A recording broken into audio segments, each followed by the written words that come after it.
Usa nga pitad nga nahimon aton council, if you would notice, handlas namon nga session, gimpatawag namon ang DPWH. So hopefully tomorrow session man namon mag-attend and any representative of DPWH, especially ang project engineer nga hito nga causeway. Kay ito nga causeway naton, if you would notice, under hiya Harry John.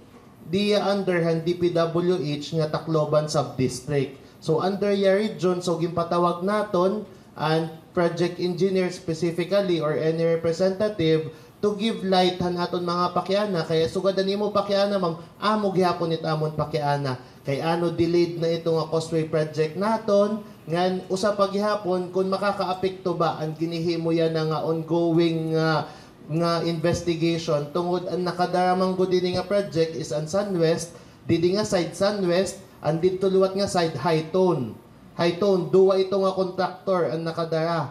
So iya lagi ba may baton nga sawad. So amo ito aton concern kung nga matatapos ba ito, kung na-stop ba ito, kung may daba and for example, adpaya na ba ang budget nga na-allocate itohan aton DPWH region.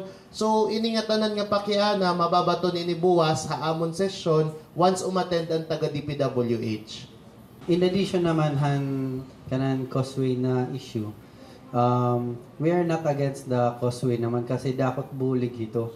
Oo, so we are not denying na kami ang mga nag-approve ito na causeway kasi before naman ito kin-approve, nag-present ito hinmaupay ang construction companies o anera mga plano and apihera mga plano and local labor din niya Tacloban kukuhaon, local supply din niya Tacloban. So additional trabaho para mga taga-Taclobanon, additional income para naton mga hardware operators din kung amo ito anera mga patapod daton. So yan na, we have to make sure nga natutuman ini nga mga patapod.